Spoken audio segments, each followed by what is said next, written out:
Good afternoon, everybody, on this glorious Sunday afternoon. I guess lots of you will be outside and won't watch this till later. I want to start this week with a massive, massive apology. The Luke Mitchell Miscarriage of Justice group did a fundraiser a few weeks back to help with my expenses in working with this case. And I meant to go on that weekend and thank everybody, and it slipped my mind. I am so sorry. I don't want people thinking I'm ungrateful or rude.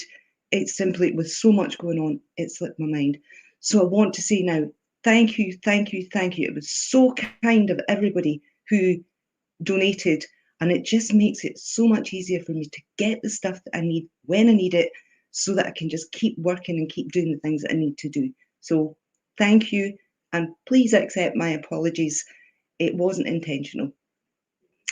Okay, now we're going to start with a little bit of fun this week, because this thing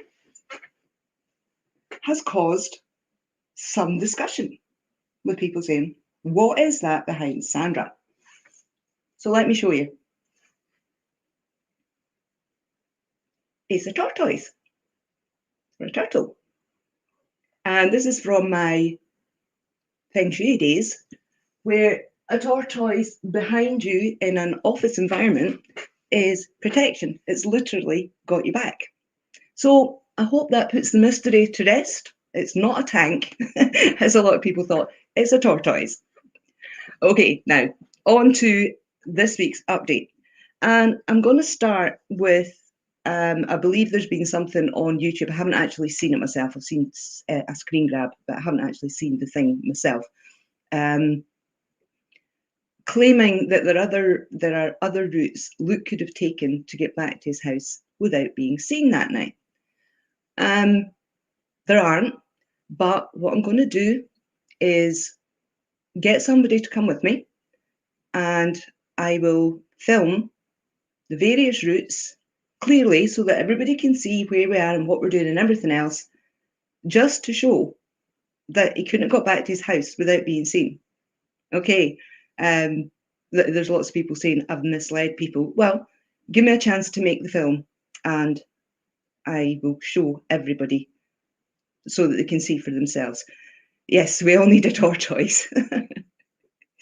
Okay, another thing that's come up quite a bit in the last week is people asking about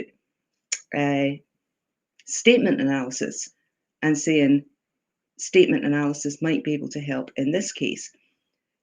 We need to be quite careful with statement analysis, in particular when the analysis is of police statements, because people don't write their own statements. The police write them down for them, and they write them in police speak. You know, so you don't say, let me think, you don't say, I resided in Newton Grange at this address. You say, I lived in Newton Grange at this address. So I did see one YouTube video, it's a long time ago now. This guy was doing statement analysis, and he was saying things like, you know, that's not a natural way of expressing yourself. Well, that's because these people are not expressing themselves. It's police officers that are writing down the statements. So statement analysis, I'll be honest, I don't know enough about it to know whether it would be of any use in this case or not. But certainly the statements that were being analysed would have to be, I guess, spoken accounts from the people themselves rather than these written police statements. Because obviously, if it's not a natural expression, it's not a natural way of expressing yourself, leads to a conclusion that they're not being honest, well, it's not the person that said that in the first place. So yeah, it could actually go badly wrong, really. So I will look a bit more into statement analysis and see what's involved. But certainly, as far as police statements in this case are concerned, I don't think they would be able to come up with anything particularly useful. Another Another thing that's come up this week is people asking about offering a reward for information. And we have always been advised not to offer a reward, because if somebody came forward with credible or compelling new evidence, they would have the excuse they need to dismiss it by saying it was motivated by the money. It's yet another of these catch-22 situations where it sounds like a great idea, put up a reward, and hopefully people who haven't come forward so far might be tempted to come forward now. But it would also allow any evidence they did have to be discredited simply on the basis that their information has been motivated by money. So, unless somebody came forward with something tangible that you could actually go and check and gather the evidence from, it would be dismissed, I believe. So that's why it's never happened, and that's why we're not actually looking at doing anything like that at the minute. Oh, this is nothing to do with the case, but everything to do with books. So I had a series of messages this week from people saying they hadn't got their books. I thought, it's very odd to get so many. Normally I'll get maybe one or two, but to get so many in one go. So I went back through my records, and there's this one batch of books that was posted out a few weeks ago that's just disappeared. Nobody got their books.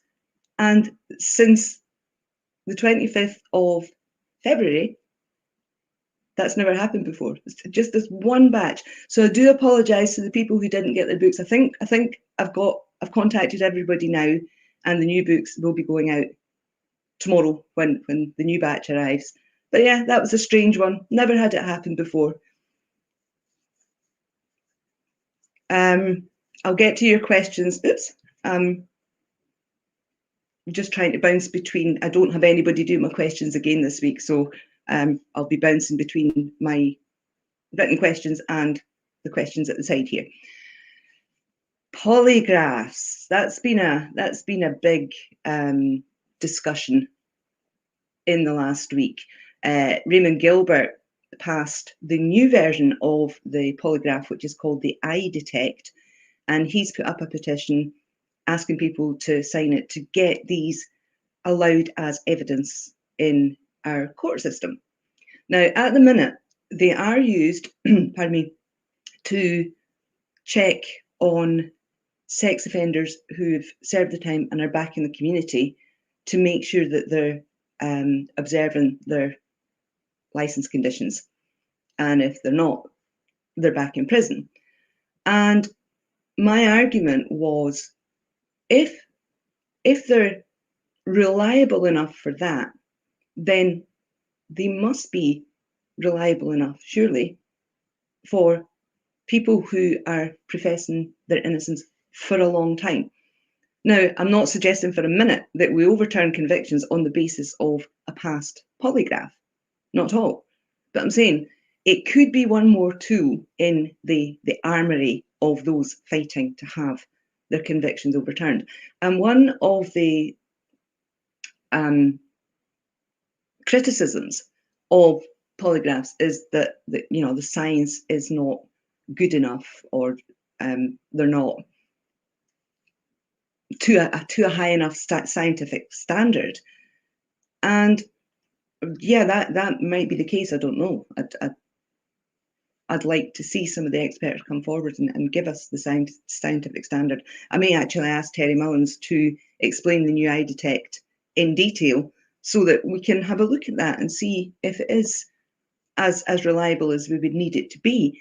But I do find it interesting that this idea that the science is not reliable enough is a reason for keeping polygraphs out, but allowing expert evidence on things like DNA to be presented at trial, because we know that DNA technology is not being used properly in a lot of cases, and B, it's being misrepresented to juries. So if it's reliable evidence, reliable information, and reliable scientific information that we're looking for, we need to address the expert witnesses who confuse jurors with jargon to make it sound like they're making claims about DNA science that are not actually scientific. Now, the one example in Luke's case is the Luke's DNA on Judys' underwear. This was a mixed profile with no significant number matches to any person. So you can't scientifically claim that it's a match to anybody. What you can say scientifically is so-and-so cannot be ruled out as a contributor. Well, that doesn't really mean anything.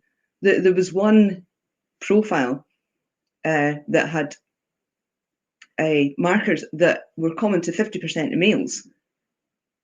So it proves nothing. And yet, at the end of that report, the scientist writing that report said Luke Mitchell could not be eliminated as a potential contributor. Yeah, but nor could 50% of all males. Do you see what I mean? So if we're talking about reliable scientific evidence that jurors can understand, in particular that jurors can understand, then we need to be holding these scientists to account, these expert witnesses to account, and making sure that what they're telling people is clear and not misleading. There was something about that, the not being ruled out. It's gone right out of my head. It will probably come back to me when I'm in the middle of talking about something else. So I'll come back to it if it does. But yeah. So the argument is that polygraphs are not scientific enough. My argument would be neither is the way DNA evidence is being used either in police investigations or in trials. And we really need to address that because there is this sense that DNA is the silver bullet. You know, if somebody's DNA is there, that's it. It was them. Well, that's not necessarily the case anyway. But if we're misrepresenting DNA, when people hold that belief, then clearly that's going to have an impact on jurors. So those are my thoughts on polygraph versus DNA. Somebody asked, why has it taken 17 years for lots of people to suddenly start talking about this case? And that's the power of the media, I'm afraid. With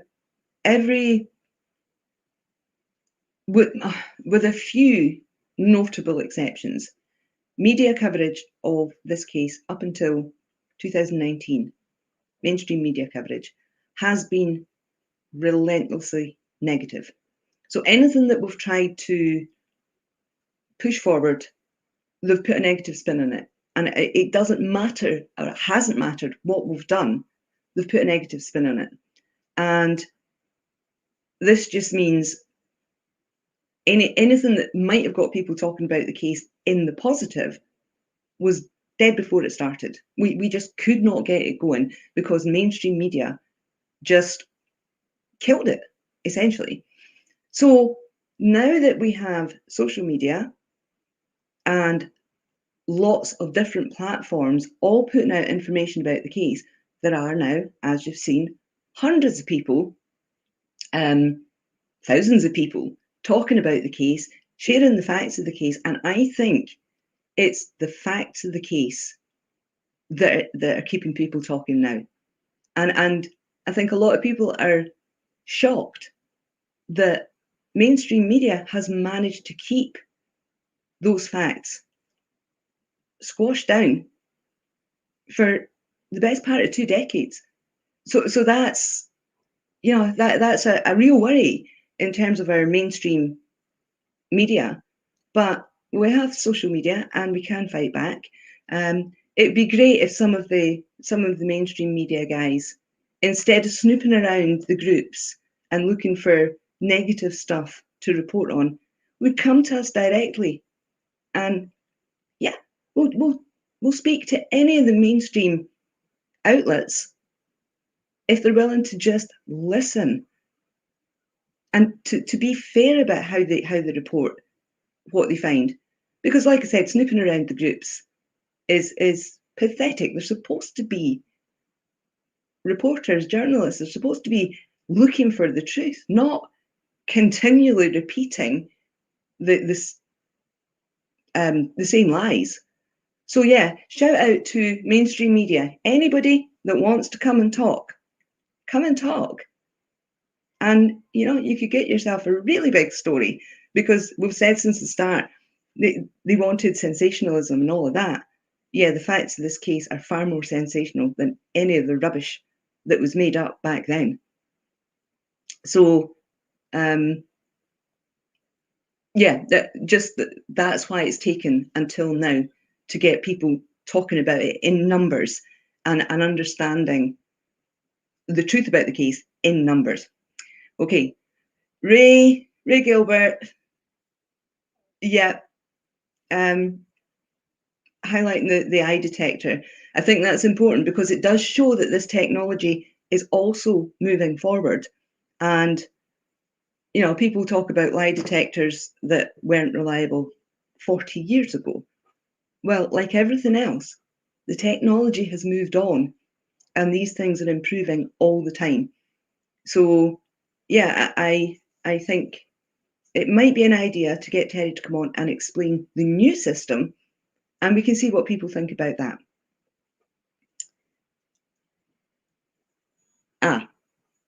Lots and lots of you have been talking about Donald Finlay and his approach to this case.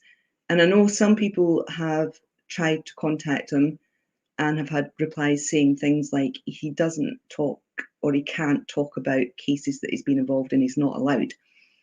Well, that's fair enough. If that's the case, that's the case.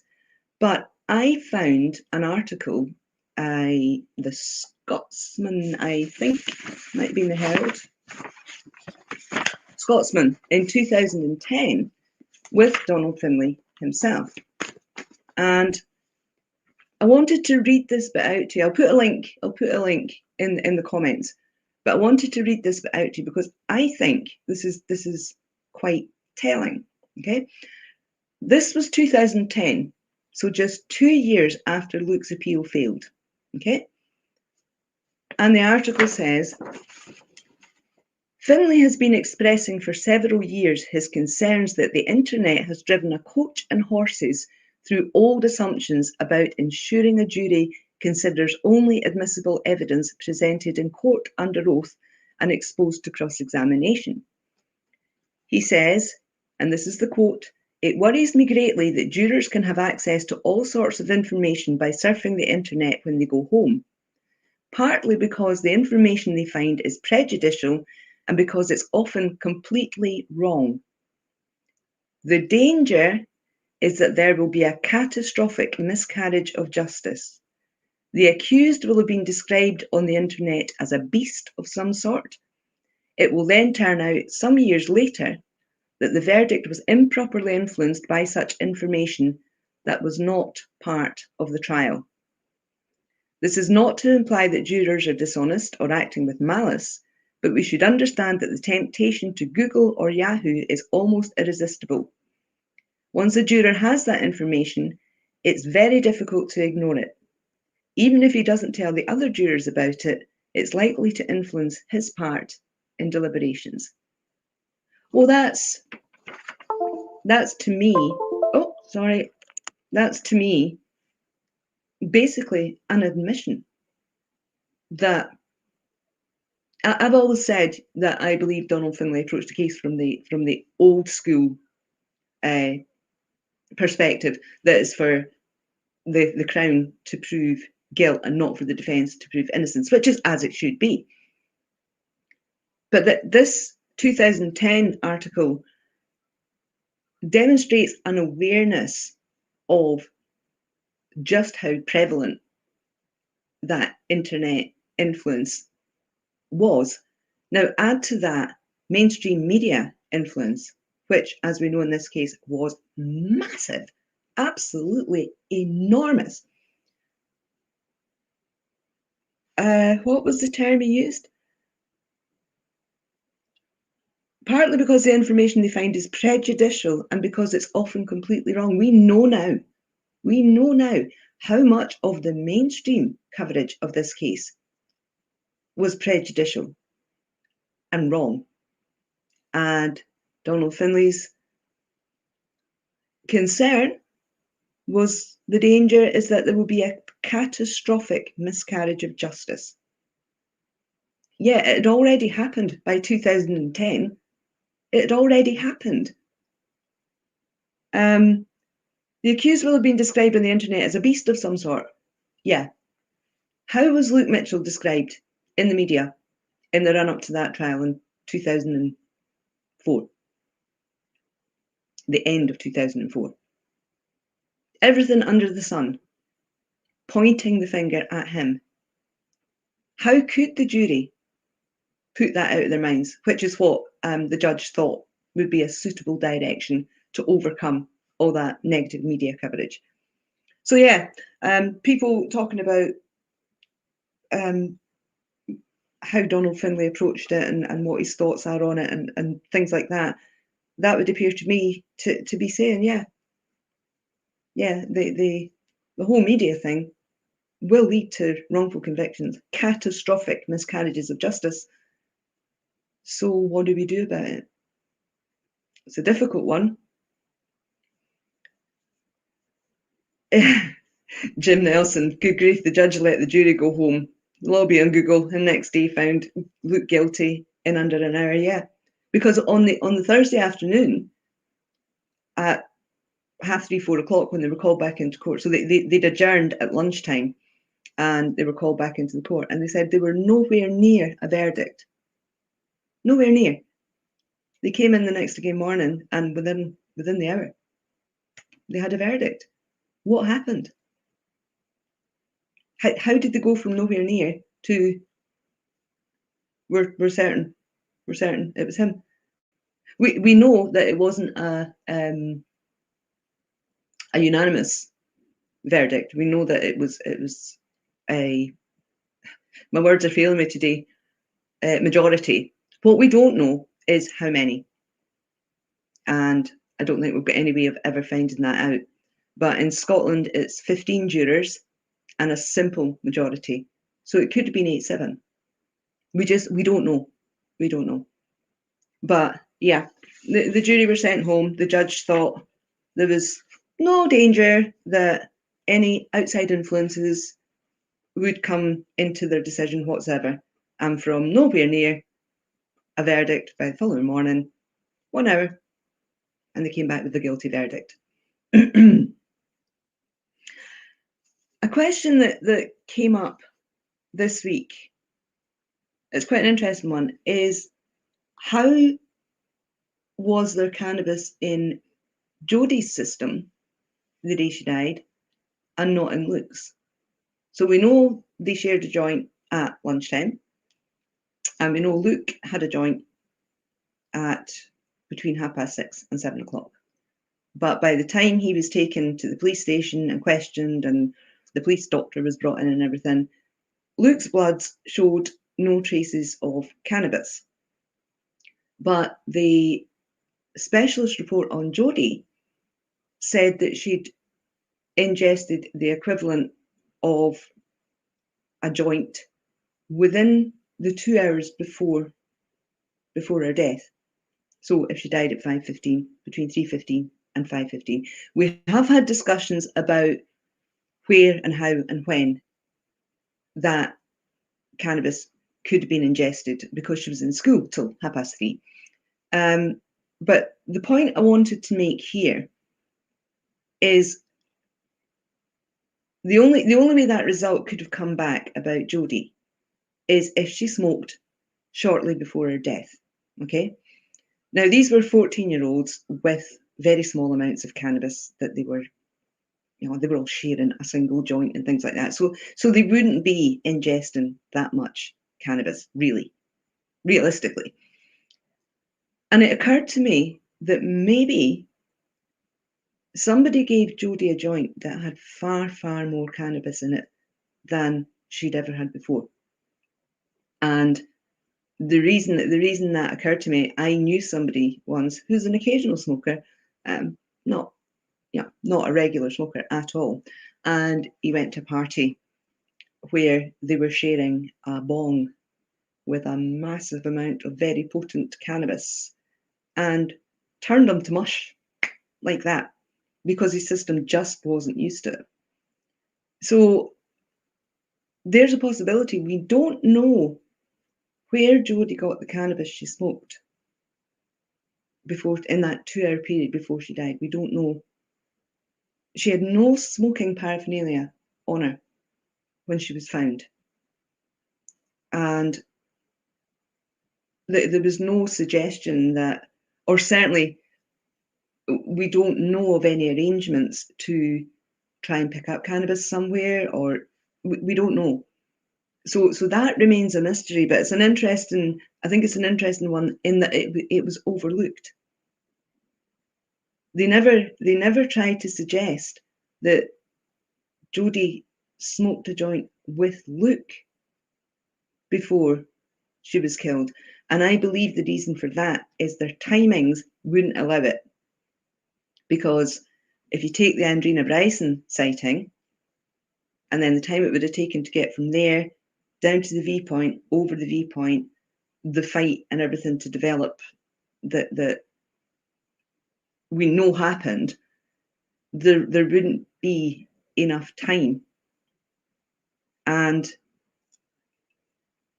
yeah, it's a really difficult one, because we don't have any further information on it, and it was missed.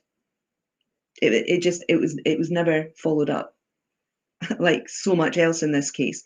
Yeah, Fiona, it would indicate he wasn't with her. Yeah.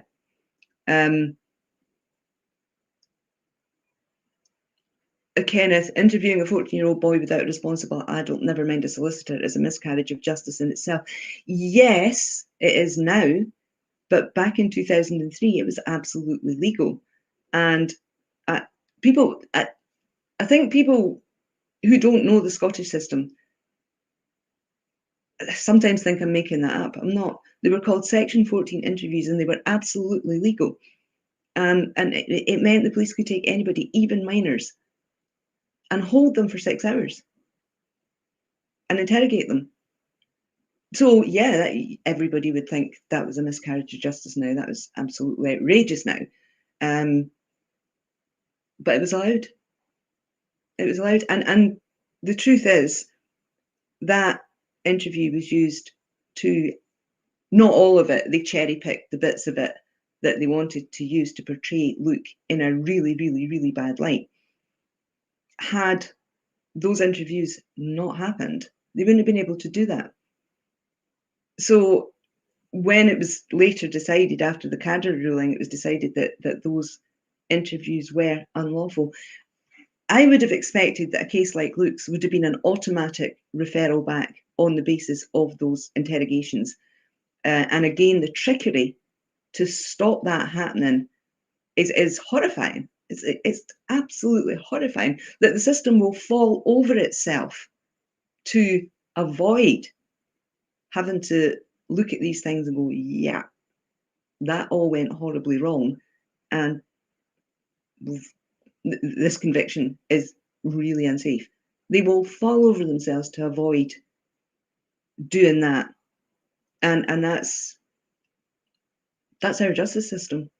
It's not good enough for me. And I know now from all your comments, it's not good enough for you either. So we need to keep pushing ahead. We need to keep putting the pressure on. I'll be updating nearer to after the election, because I have another plan for putting pressure on. I don't want to say too much about it up front, but I will be updating people nearer the time. Julie McCall, tell him we're all wanting to clear his name. We want justice. I will do that, Julie. I absolutely will do that. It is a long haul, and I think people really need to understand. I wish we could do it tomorrow or next week or even this year. But the fact of the matter is, it's a long haul, and it is going to take a long time and a lot of pressure. So, yeah, we just got to keep plodding on. Kenneth, I don't understand how anyone who smoked hash could commit such a gory crime unless they had mental health problems. That certainly wasn't Luke. He was of sound mind. Yes, he was. And yet, the judge at the sentencing hearing actually said that he thought that Luke didn't know the difference between right and wrong when he carried out, according to the judge, when he carried out the murder. Well, if Luke didn't know the difference between right and wrong, he never should have stood trial. Another one of our rules. They have to know that what they're doing is wrong in order to be guilty of the crime. And the judge actually said that he didn't think, he didn't think that Luke knew the difference between right and wrong. Again, that same judge is the one who said he thought Luke carried the Black Dahlia images in his mind without a single scrap of evidence that Luke had ever seen the Black Dahlia images. So this thing that Donald Finlay was talking about influences on jurors, in this case, we have an influence on a judge because there was no evidence throughout the whole trial, no evidence that Luke had ever seen those images. And yet the judge refers to it in his sentencing as one of the reasons that he believes Luke did what he did. So, yeah, I think important stuff.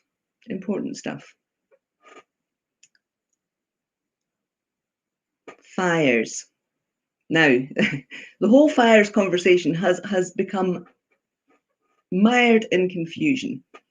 So let me try and clarify here. There are claims of 3 different fires. Okay. We all know about the claim that who was the judge? Lord Nimmo Smith, Lake E. Yeah. We all know about the fire where it was claimed Corinne burnt Luke's jacket in the log burner in the garden. And we also know that there was 0 evidence in the log burner of any clothes being burnt there. So that's actually fire number 3. We're working backwards. Fire number 2 was a fire, this was reported in the local newspaper, a fire in the garden of a suspect in Newton Grange, not Newbattle, which is where Luke lived, Newton Grange, which borders East Houses, where Jody lived. I don't know who that suspect was because there was only ever one suspect and Luke never lived in Newton Grange. So that's fire number 2. Fire number 1, which never came into the investigation for any reason, is it was behind a pub in Mayfield, and it contained items of clothing and some sort of cable. And it appears in the papers and then it disappears. And I believe that's because it was in Mayfield. And all right from day one, all of the appeals and everything else focused on the East Houses Road, where Jody, well, she lived just off the East Houses Road, the East Houses Road, and the route down to Newbattle. Now, it was believed by Jody's mum that she was going to be hanging out in East Houses or Mayfield that night. So her end of the path. Which means if she was too early to meet Luke, which we know she was, she may have gone to see her cousin or, she could, who was also in Mayfield. So all of that area was discounted from the off by the investigation. And this fire with the articles, I think it was children's clothing from memory, and cables, was just discounted because it wasn't in the area that they were interested in, which is the area between East Houses and New Battle. So I hope that, happy birthday, Jennifer, celebrating your 59th birthday today. I hope you're having a good day. Right, I hope that clarifies or takes out some of the confusion about the fires. So 3 claimed fires, 1 for sure we know wasn't burning any clothes. 1 claimed to be burning clothes, but in Newton Grange, and 1 found with some items of clothing and some sort of cable in Mayfield that was ignored. Okay, so yeah, I know it's quite discouraging to realise that this is a long haul. But on Friday, there was some encouraging news in another case, and that is the Post Office Horizon System case, where 736 people, sub-postmasters and people like that, were prosecuted for fraud, basically. But they didn't commit fraud, they didn't commit any crime. It was the Horizon system itself that was faulty. Now, I've got a quote. On Friday, the first 39 of those convictions were overturned. And the judges said, now let me just read this for you. Post Office, try that in English. Post Office Limited's failures of investigation and disclosure were so egregious as to make the prosecution of any of the Horizon cases an affront to the conscience of the court. So, oh, sorry, Jennifer, you said 59th, 50th. Happy birthday. Yeah, so here's an investigation now. How long did it last? I think it was 1999. It started 2005, I think, were the first prosecutions. So there we go. We're back to another nearly 20 years, but the convictions have started to be overturned. So, well, we're at nearly 18 years now. Maybe, just maybe, that 20-year period is the point at which they start to think, yeah, we better do something about this. I know it's absolutely outrageous that it should take that long. You look at Hillsborough, it just should not take that long, especially when there's all this information out there for people to see where it went wrong and why. And I think asking for an independent review of that would go a long way to maybe restoring people's confidence in the justice system. Because, what was it Alistair said? Luke was tried by media. Evidence, evidence, evidence. There's so many holes in the conviction, it's like a string vest. Well, we can't have any sort of confidence or faith in a system that can cobble together a string vest case and still get a conviction on it. That we cannot have any faith or confidence in a system that can do that. And that's what the authorities now need to realise. This constantly brushing people off, saying, oh, we can't talk about individual cases. This is not about just individual cases. It's about processes that are being railroaded, pushed through. I mean, I said in a live earlier today, look at the level of the investigation that convicted Luke. in terms of what we would expect all the protections and safeguards to be. What we don't know is, since they got away with that one, since that one went through and they got their conviction, how much lower has that bar gone in the last 18 years? How many other people have now been convicted on utterly rubbish cases because it wasn't checked then, it wasn't stopped then, they weren't pulled up for it then, they got away with it, they've been able to slip things in all over the place that never should have got in. For example, the journalist who named Luke after he'd been arrested, and the court actually found, well, it's okay because he hadn't had his first court appearance yet. These are the little things that gradually erode all the protections, all the things that are built in to make sure it's done properly. And it's one of the things that I would like an independent review to look at and to say, well, where did that lead in other cases? You know, we started from here. How many cases were influenced by that because they got away with it once? So, yeah, the Horizon cases victory, the first 39 cases victory, is excellent news, and it does mean there's hope, and you just got to keep plugging away until we get the result that we're looking for. Interestingly, this article about the Horizon cases, they are looking at potentially £350 million in compensation to the people who were wrongly convicted, because they can prove now, they know, they always knew that the Horizon system was faulty. They always knew, but getting it acknowledged in court in order to overturn these convictions was what was important.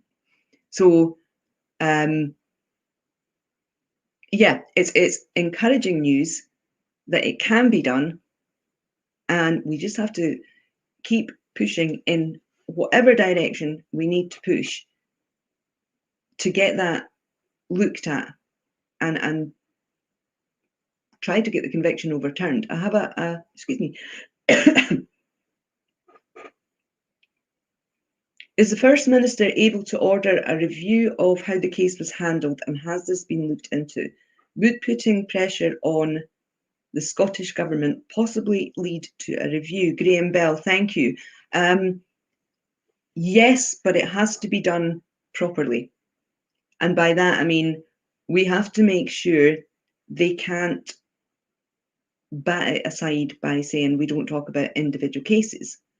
So you're saying a review of how the case was handled. Looking at how the case was handled would have to be part of a bigger question about how policing is being done in Scotland, and has been being done in Scotland for several years. So if we word it properly, and I am working on this, and I will update everybody once I have the information that we need to take this forward. But if we word it properly and we make sure that we go about it in such a way that they can't just dismiss it because it's one case, then potentially, yes, we can get something set up. Did Luke have any of his friends come forward and dispute the whole fishing jacket thing? I don't know what fishing jacket you mean. It was Andrina Bryson that said the person she saw at the East House's end of the path was wearing a fishing style jacket, whereas Luke was wearing a green bomber with an orange lining, which was described by various people that evening, and was what he was still wearing when the police took him to the station after Judys' body was found. I think sometimes, again, like the fires, the different jackets cause a huge amount of confusion. Michael Messenger, I hope that helped. If you mean did any of his friends that saw him that night mention what the bomber jacket that he was wearing? Yes, they did. I am going to cut this short this week. It's only by 15 minutes, but I had a live at 2 o'clock and I am absolutely starving. You can hear my belly rumbling. So I'm going to call it there this week. Once again, I want to thank everybody for tuning in, everybody that's been sharing all the information, all the groups that are getting everything out there and, doing all their stuff. My camera is just about done as well. I need to get a new camera because it's doing strange things with the color.